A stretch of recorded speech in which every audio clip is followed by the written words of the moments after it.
Right from the beginning, I couldn't shake the feeling that Grey Wolf was watching my every move. He led a band of young Apache warriors who wanted retribution and were more than willing to die for him.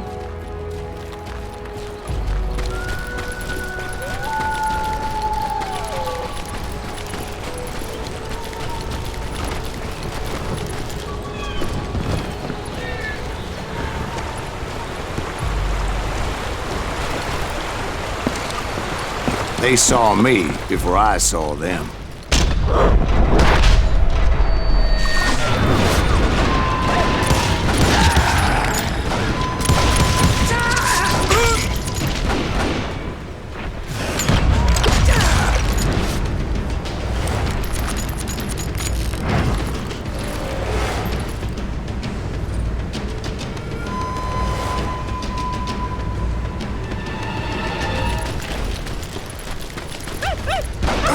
Crossed my mind that maybe this wasn't such a good idea.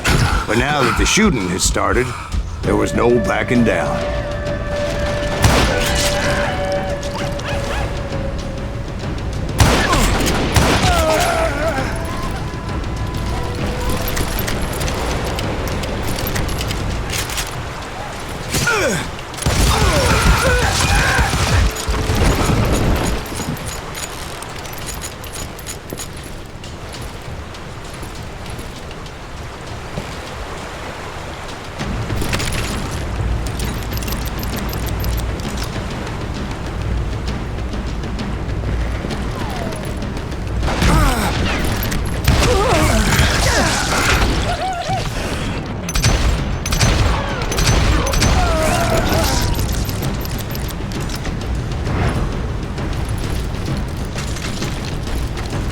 It was rugged country, the winter home of the Chiricahuas, and that's why they had retreated there.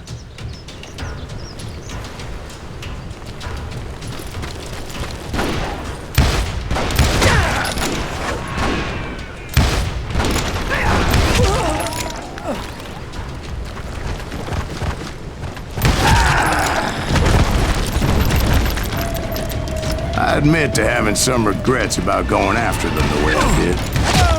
But then again, I got a lot of those.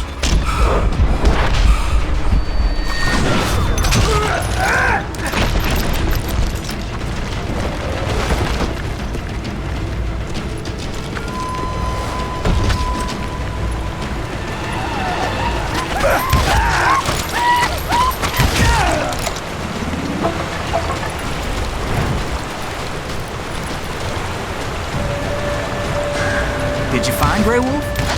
Not at that moment, but I did find the entrance to their hideout.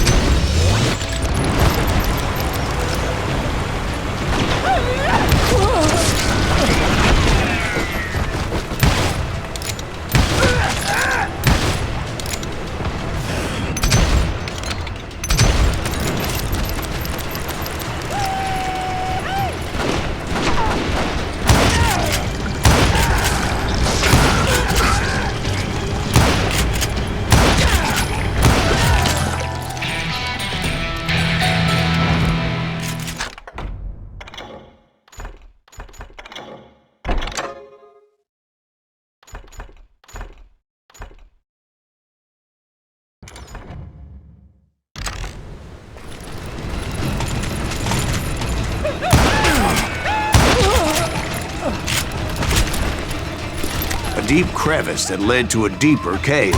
Don't tell me you're in there. Yeah, but it's not out of bravery so much as pure, angry cussedness.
See, back then, I had a stubborn streak a mile wide, and I wasn't about to back down. So it was like pitch black in there? Actually, it was pretty well lit, as they had torches on the walls.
How big was his cave?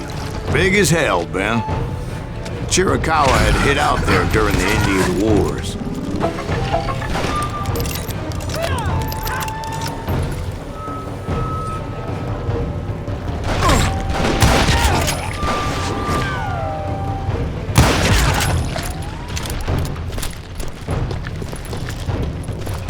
They thought it was haunted with the ghosts of those murdered by the horse soldiers. The cave was haunted with dead Indian ghosts? To be honest, I was more concerned with the live ones than the dead ones.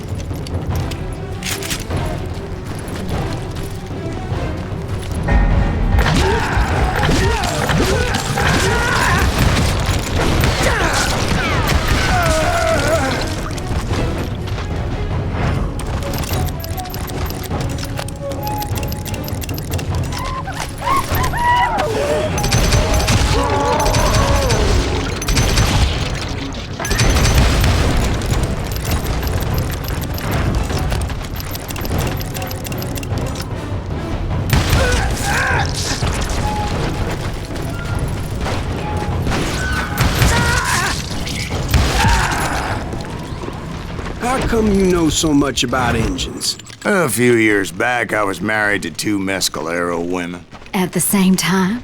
Yeah, they were sisters. Polygyny is traditional among the Mescalero. So what happened? Oh, I had to get out of there. Those girls never shut up. Both of them nagging at me all the time. Drove me half crazy. Haven't seen them since. No, I mean, what happened with Grey Wolf? Oh, well, I pursued him into the Cave of Death. I came upon this flooded grotto, and that's when I saw him. He came to me unarmed and unafraid. His voice echoed in the shadows, and I sensed he meant me no harm. You carry great darkness in your heart, and if you do not release it, it will claim your soul. The sound of his voice put some kind of ancient Indian spell on me.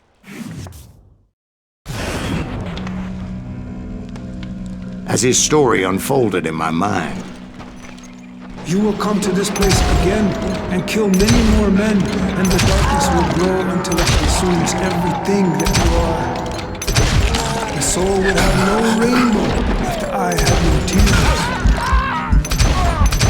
he said I was a great warrior, a coyote man, unequaled by any other pale-faced warrior, or something like that. The snakes will bite shadows of your past until a venom poisons your heart, and an echo of the song of their dead summons the spirits deep from within the mountains. I didn't quite get what he was saying, but there was definitely snakes. And indeed, his warriors surrounded me and attacked me like hungry wolverines. They couldn't stop me, though, and Grey Wolf wasn't in the mood for idle talk.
swear I couldn't see any way out of this trap.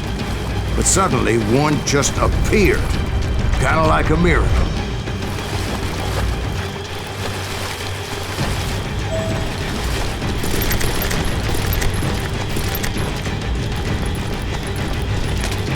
I felt like I would be lost in that damn cave forever. Finally, I found myself back outside, perched on the edge of a precipice overlooking a thundering whitewater river. To get where I was going required several leaps of faith, but no way in hell I was turning back.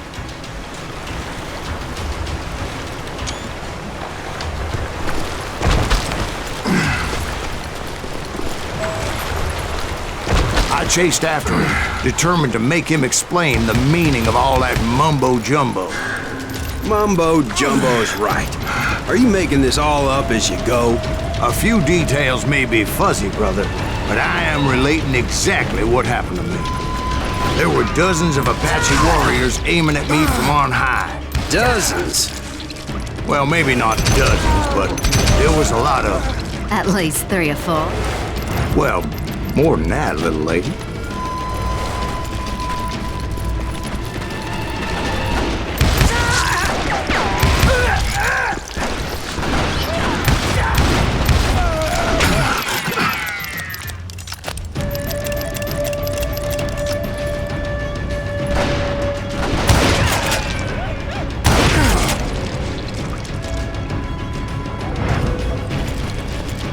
I had a steep climb up creek ahead of me and scrambled up those rocks like a mountain goat. I was determined to locate Grey Wolf and find out exactly what the hell he was trying to tell me. And wouldn't you know it, that crafty son of a bitch led me right into a trap. What kind of trap? Well, son, there had to be at least 100 Apaches surrounding me. 100? God be my witness. Oh, come on. Who are you kidding? Hey, I believe you. Come on, tell us how it ended. All right, but I'm not gonna drag this out. Where were we? You were surrounded by 100 Apache warriors. Well, I didn't take the time to count them exactly, but there were a lot of them.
And in the end, a path appeared before me that I had not seen before.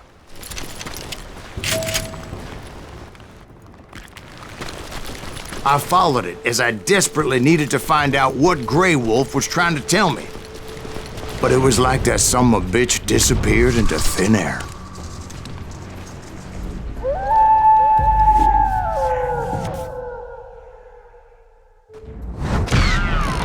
Never did find him. And never did collect my goddamn bounty.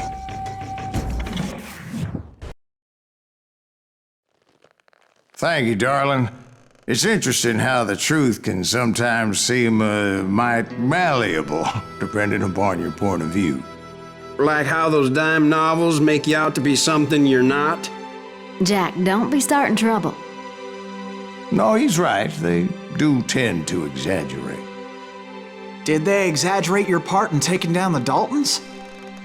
Well, I was there in the flesh, boy, so I saw what happened firsthand.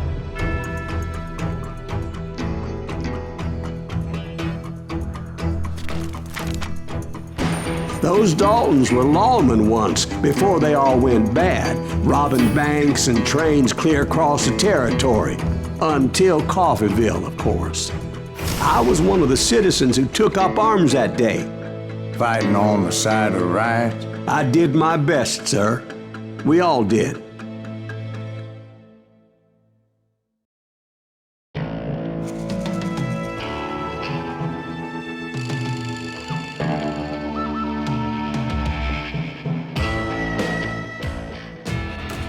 It was early morning.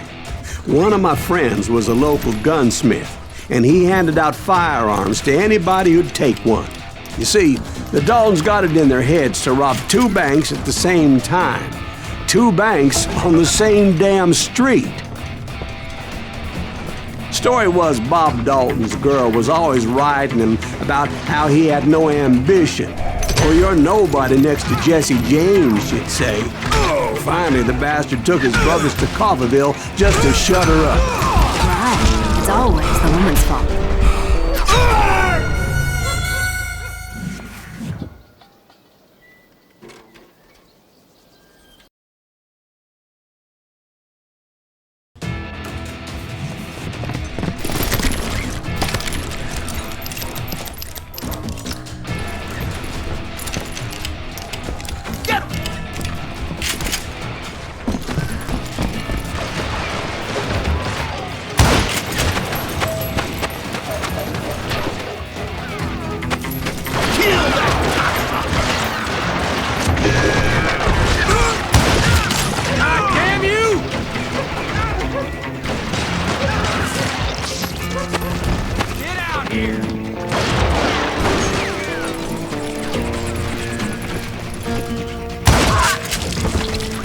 Well, the locals recognized the Daltons right off. Before they could get away, half the town took up arms to defend their property.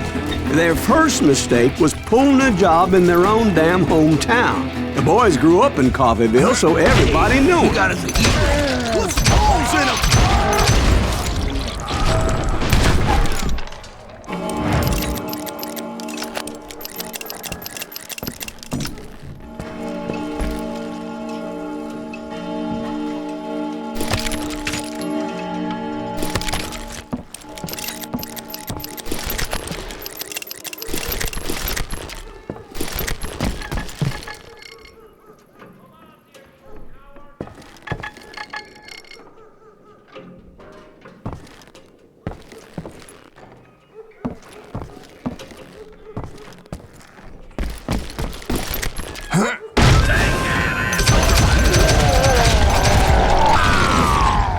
The brothers paid dearly for their stupidity, but everybody knows they had it coming. There's more to it than that.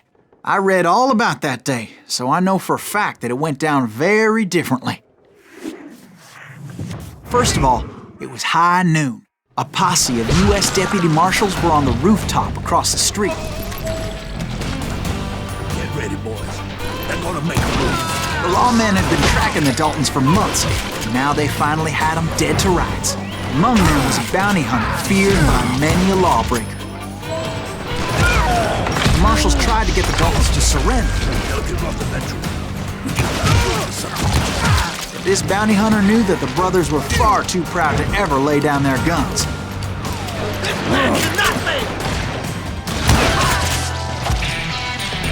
So he went in there alone to confront those criminals.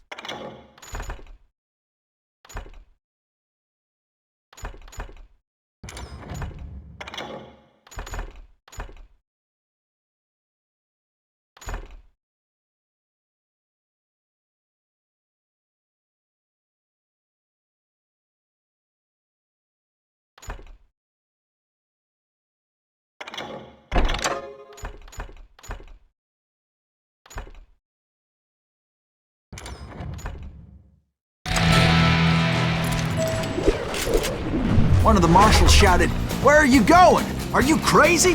Hey, where do you think you're going, dumbass? That rifle's mine. but he paid him no mind. He saw a way to get around to the back of the bank.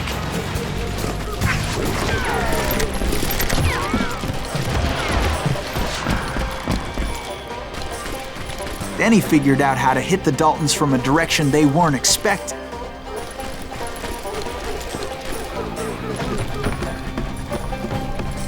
From above. Fortunately, a water tower was right there. A moment later, he was climbing up a steep ladder, laughing at danger as he did. It was brave men like him who risked their lives to tame this wild country.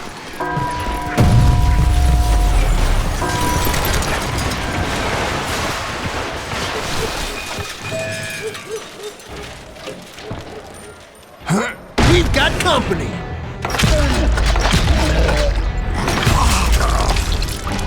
Heroic men like him, who did what other men couldn't or wouldn't to make this country free. Like Jim Bowie and Davy Crockett, who died defending the Alamo.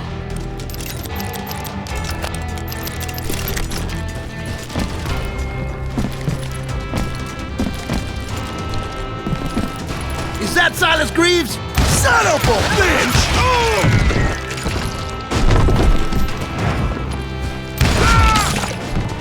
You can run!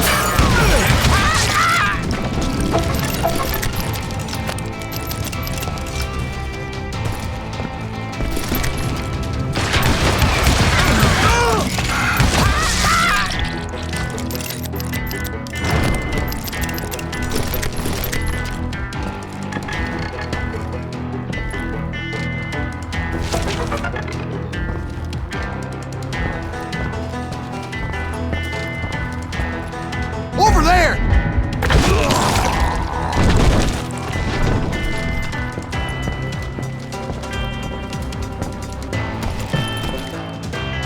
That's Silas Greaves! What the hell? Blam! Blam! He came away victorious, taking down those thieving Daltons.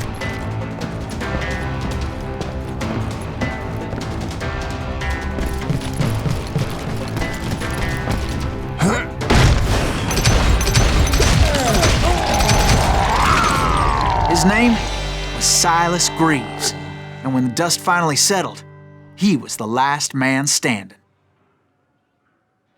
Sorry, kid, but that just wasn't the way it happened.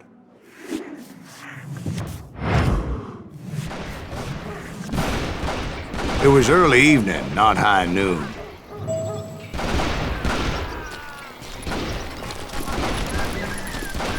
I was late to the party and Coffeyville was already up in arms. The Daltons blew up a safe and were all set to hightail it out of there.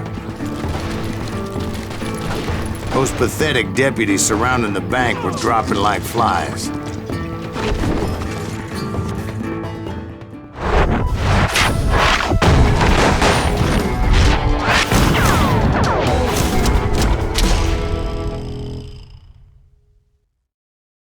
I had been tracking those jokers for months, waiting for them to do something reckless. Thank you. And finally, they did. Those stupid bastards decided to rob two banks at the same time in the same town where everybody knew them. But they still had friends in Coffeyville.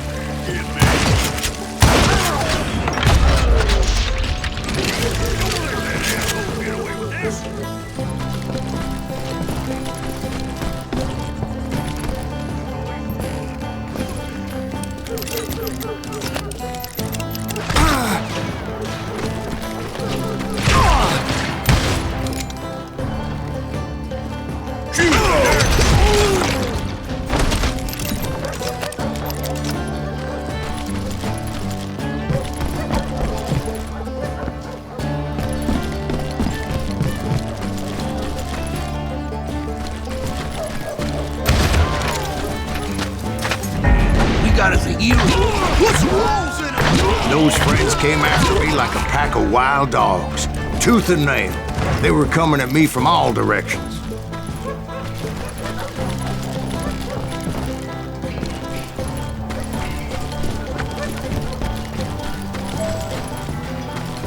I caught sight of the Daltons running with the money and didn't want to lose them. Problem was, they knew the town better than I did. And to top it off, I found myself in the middle of another shootout entirely. Did the Daltons hole up in somebody's house? No, it was the Smiths, I believe. They were cousins of the Daltons, and they were shooting at the Browns, who were shooting at the Daltons, which wasn't any surprise, because those two families have been feuding forever. And since the Joneses are related to the Browns, they shot at the Smiths, pissing off the Heimhoffers, whose daughter recently married a Smith.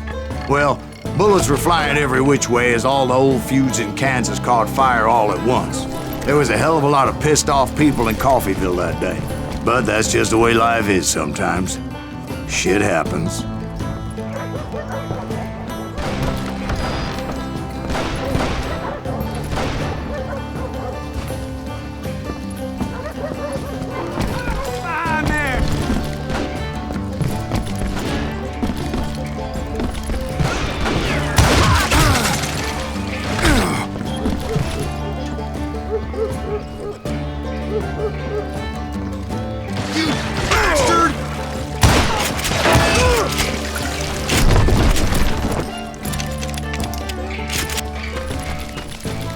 The Dalton boys knew I would never give up.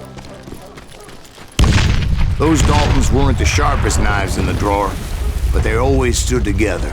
They set a trap to slow me down and allow at least two of them to escape. The third brother stayed behind to plant me, just in case that trap of theirs didn't work.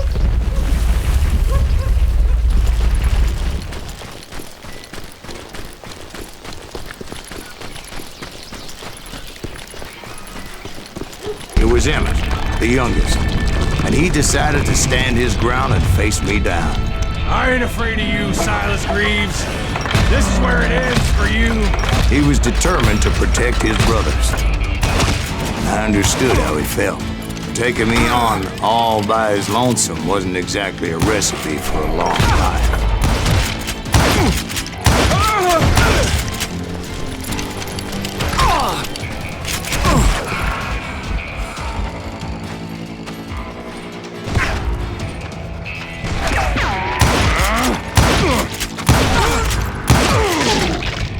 But Emmett Dalton survived the robbery in Coffeyville. He's the only Dalton who did. They say he was shot 23 times. Well, Dwight, who do you think put all those damn holes in him?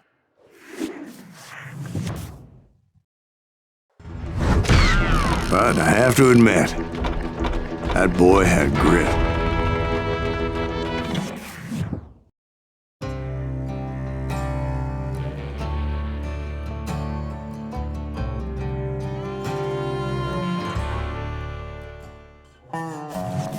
We'll get those suckers! It took me a couple of days to track the Daltons down.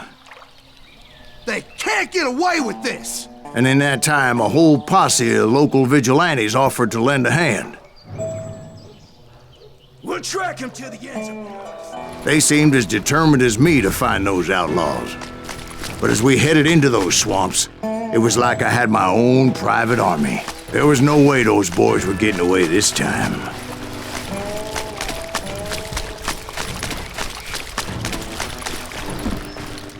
It was early fall, right? Beautiful time of year. At least you had the weather on your side. Not by my recollection. It was damp and foggy as hell. It was tough to stay on a true course, so we kept an eye out for landmarks.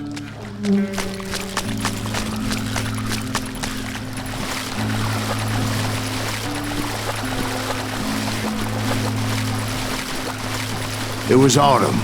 The maple trees were in full color, red as blood.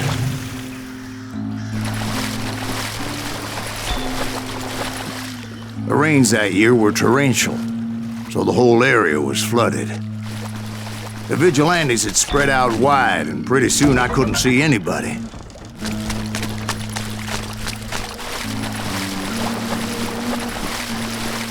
Bury them in the snow! Plant them where they stand! Except for some bitches ahead of me wanting to do me harm, so I had to face them alone. I wondered why my compatriots didn't come running when they heard the shots.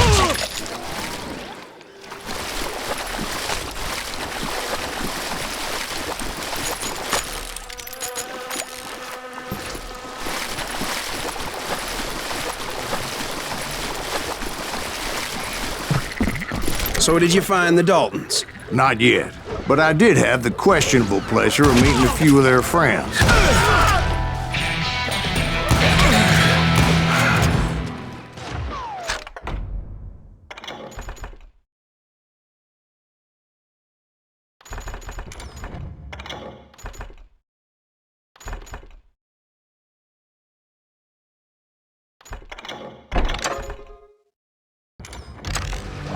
Can't believe you keep missing.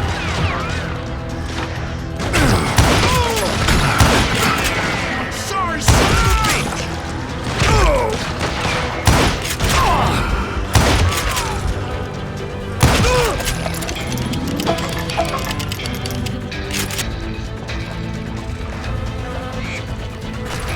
The boys had established quite a reputation by that time, so they attracted all manner of riffraff to their cause. Ready to meet your maker. Done this. Kill that cocksucker.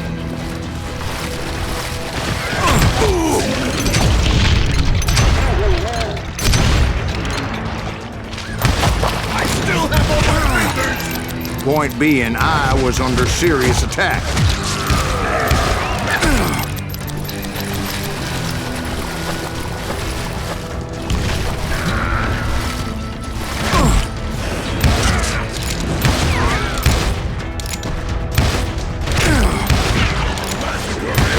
Dead.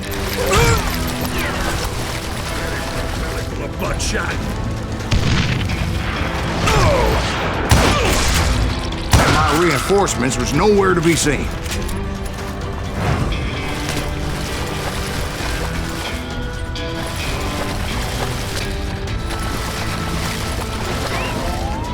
I'm in the smoke.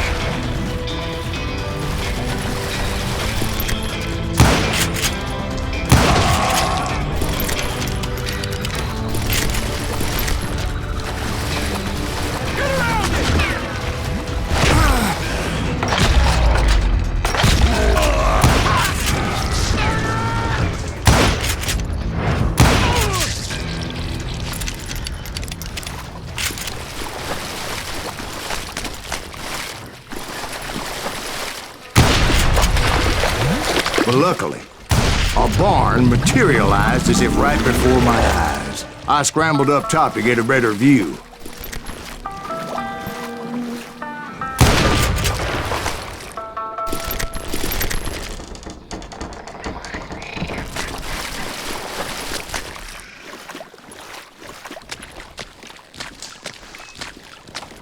But just ended up falling inside. So, how did you get out?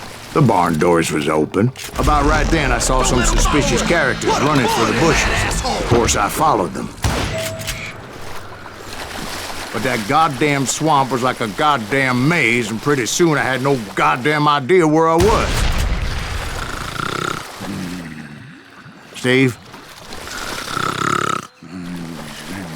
So I just started walking, and pretty soon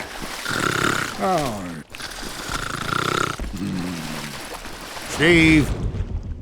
Steve! Huh? Oh, no, I'm listening. Indians surrounded me from all sides.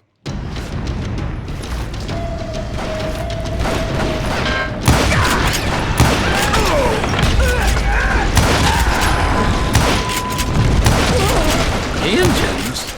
There were Indians? No. I just wanted to make sure Steve was paying attention. Now, where was I? You were following the Daltons through a swamp? That's right. See, Steve? Dwight's paying attention. No, I'm listening. I was just resting my eyes. So, where was I? The Daltons. Right.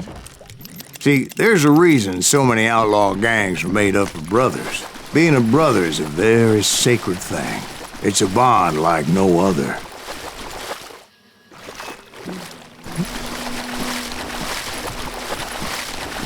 Bounty hunters! Oh, that's so big! So did you ever find the damn Daltons? Not yet, but I did find a few of their cousins. You can't breed like rabbits. bounty hunters! Stop that, son bitch! There he is! So did you ever find the damn Daltons? Not yet, but I did find a few of their cousins. You Kansans breed like rabbits. More Smiths or Heimhoffers or who knows what. But hell, what's more important than family?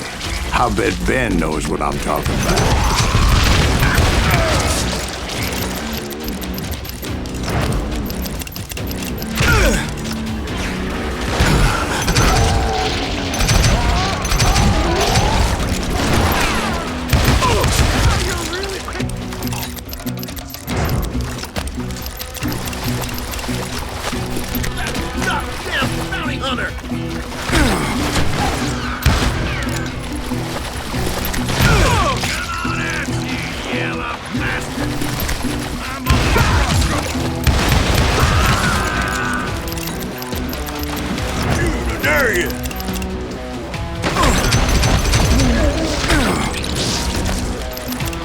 You gonna need a cannon!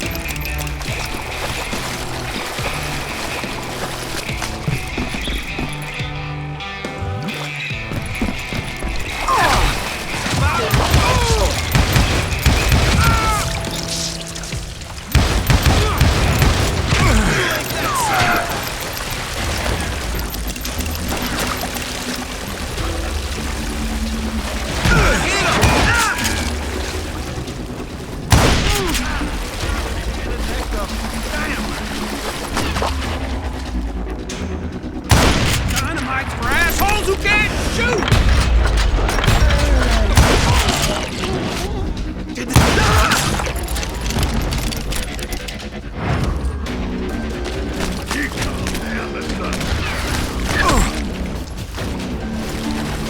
Gonna cut you too. I'm still. I knew those Dalton boys were out there somewhere, standing together against anyone who would threaten them.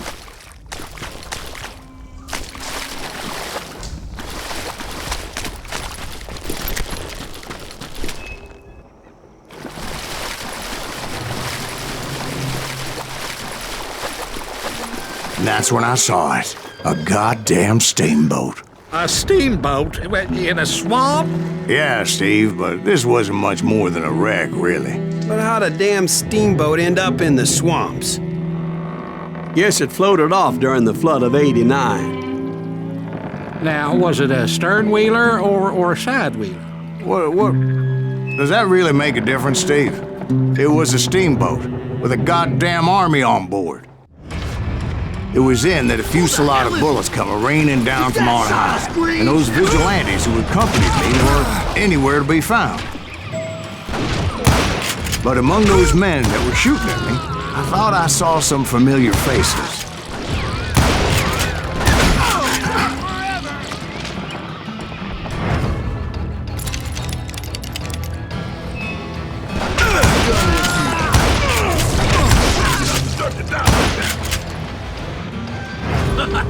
This is gonna hurt!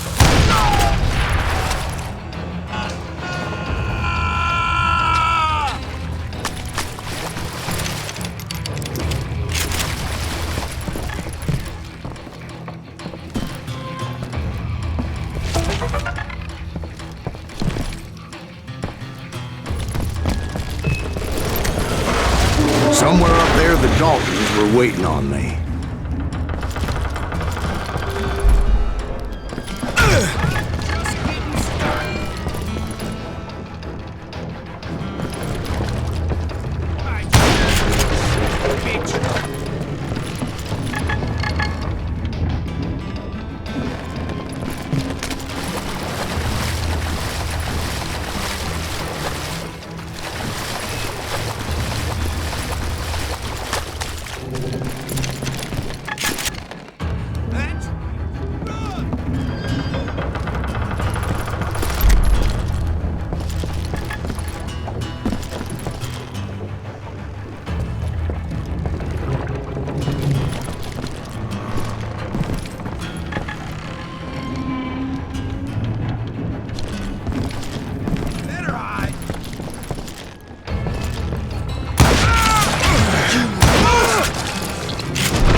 Sounds like you don't give up too easy.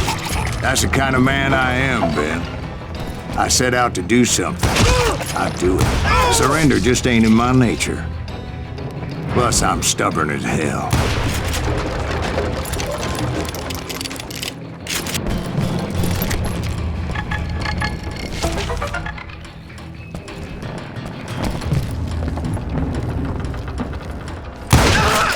Come on! Kill him!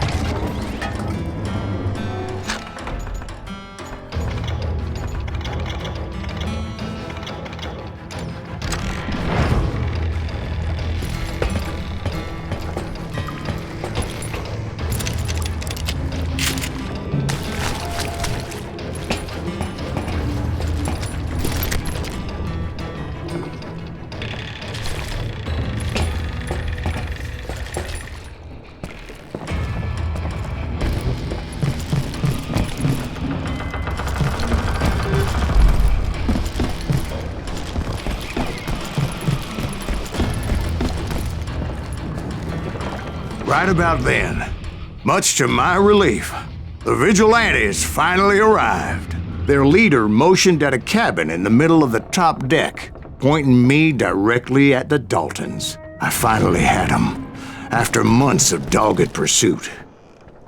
But it turned out that they had me. I'm sending you to hell!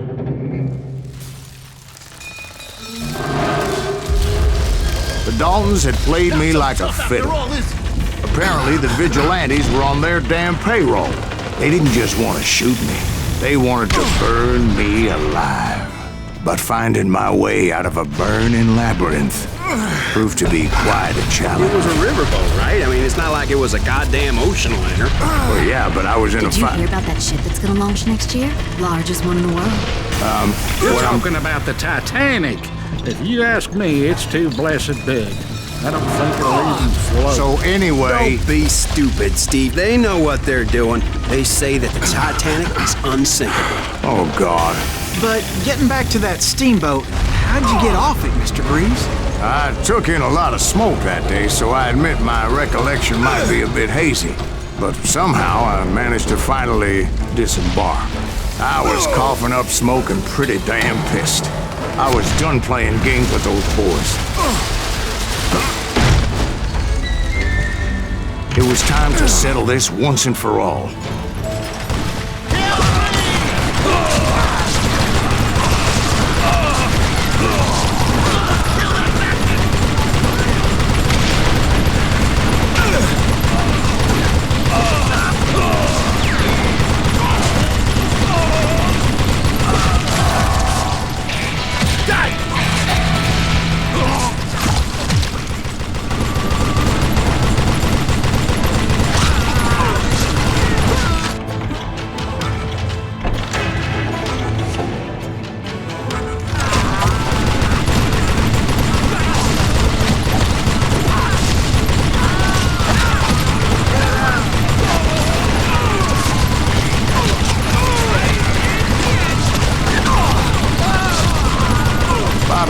Weren't about to come at me one at a time.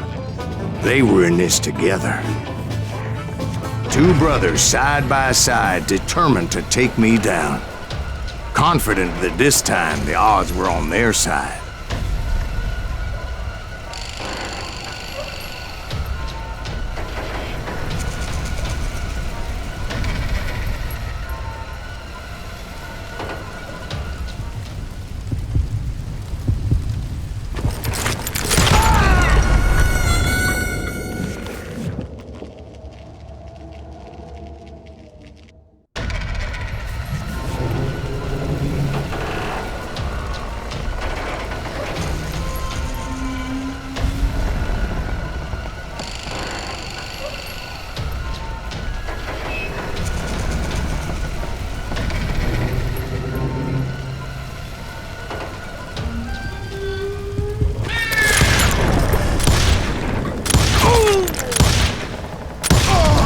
They got it wrong. A sad end for those two. If they'd only known that Emmett was still alive despite his wounds. Paroled 14 years later, He moved to California and sold real estate and lived off the legend of that fateful day. And the tragic death of his two brothers.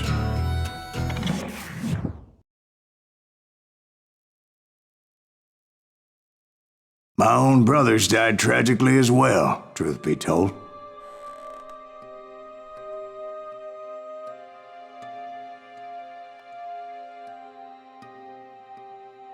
It was 1868, and me and my older brothers were pulling a tidy profit running cattle into Juarez, Mexico. One night after my brothers retired for the evening, I found a little poker game in a cantina with a couple of cowboys. And I just couldn't lose. I even won an old Spanish coin that had to be 100 years old. Well, I was mighty pleased with myself the next morning as my brothers and I rode for Texas. But before we crossed the border, those cowboys caught up with us. It was Johnny Ringo, Roscoe Bob Bryant, and another asshole named Jim. They wanted their money back and everything else we had, including our lives, as those boys didn't want us coming for them later. Bob put that old Spanish coin in my mouth and said, "I won't have it said that I left you with nothing, boy." Well, those horses bolted, and there we hung as those bastards rode away. The branch finally snapped under the weight of the three of us, but being my older brothers were bigger and heavier, they were already dead. And right then I swore to myself that I would avenge them. Ringo you know about. But Bob eluded me, until I heard he was riding with the Wild Bunch.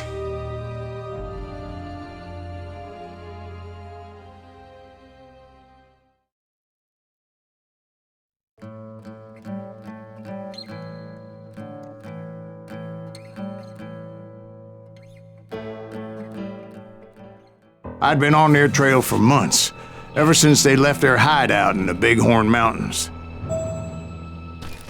Led by Butch Cassidy, they were a loose association of outlaws who robbed banks and trains from Colorado to Montana.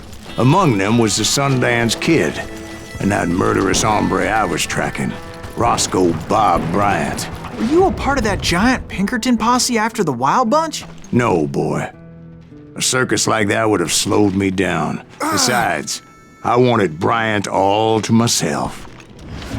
I'd heard about a large shipment of gold being transported to Wilcox, Wyoming on the Overland Flyer. They blew the bridge with the intention of forcing the train to stop. I was determined to make that sumbitch Bob pay for what he did to my brothers.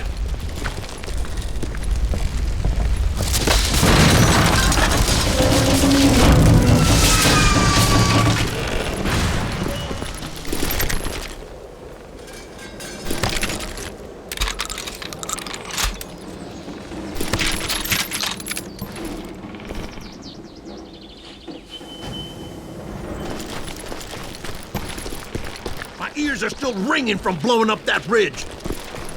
What'd you say? I can't... Well, I made my way off unscathed and came upon a few members of the gang and had no choice but to dispatch them. From there, I had to negotiate an even more precarious route. But first, I would need to get my ass out of there.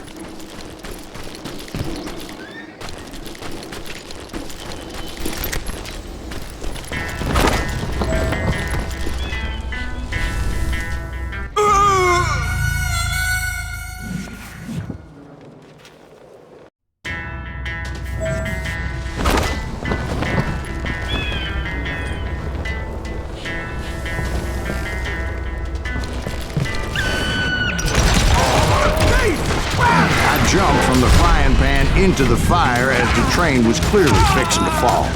I found the gang, but in order to find old Bob, I needed to fight my way forward past a whole passel of desperados.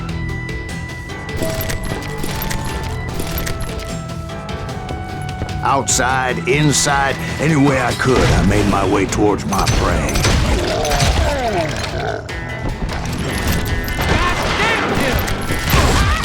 Well, what about the passengers? It was mostly a freight train, as I recall. There were no passengers aboard that day.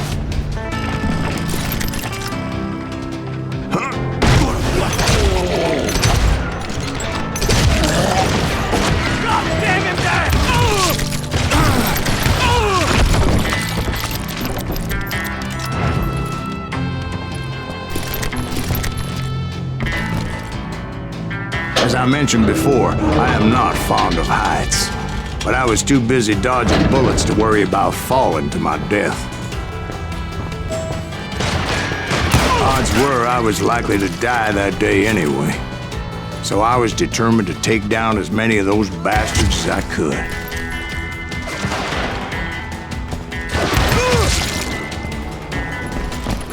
At times, it was like shooting ducks in a shooting gallery. The only difference is these damn ducks shot back.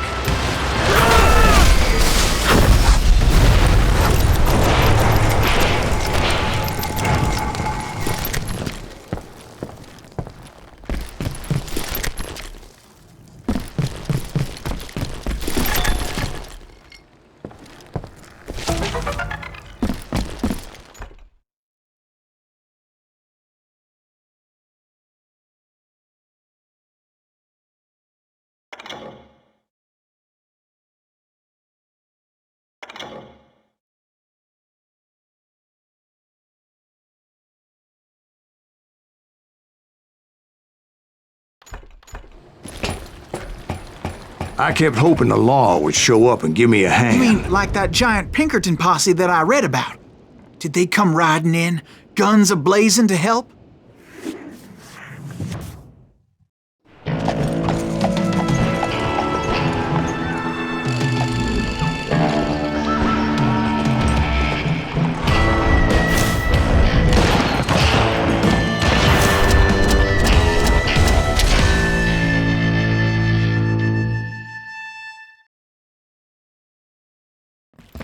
Help?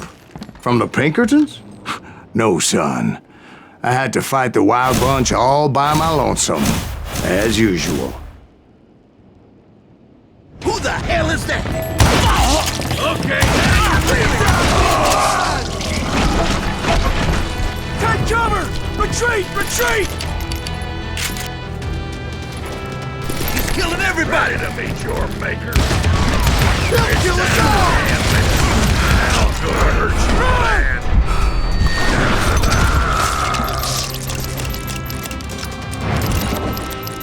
Come out from that!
My guess is those dime novels didn't portray this as it happened, did they? Only a few stragglers were left. I had to cut them down pronto if I was going to stay on old Bob's trail.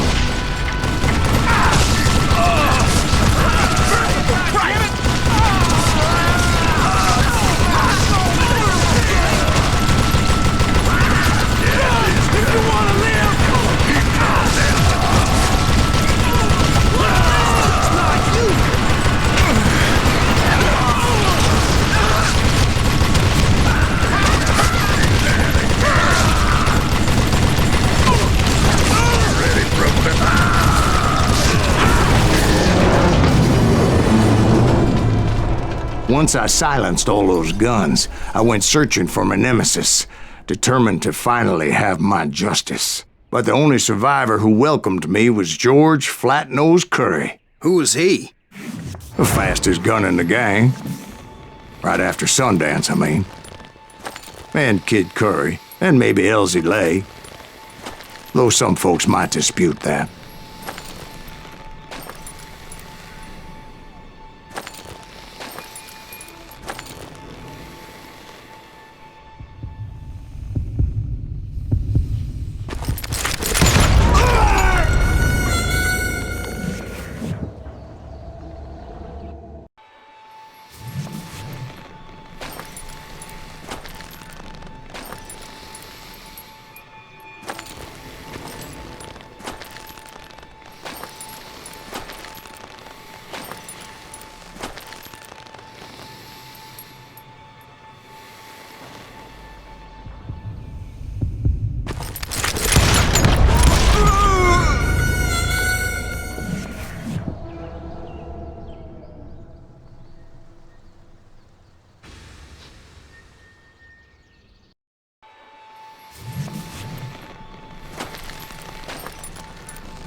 On that very same day, Butch Cassidy and the Sundance Kid decided to leave the Wild Bunch behind and decamped for South America.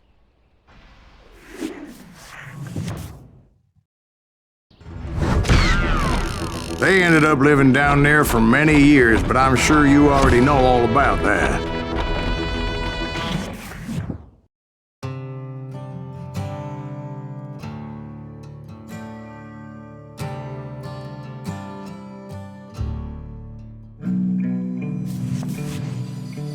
I tried to find Bob Bryant, but it was as if he'd disappeared.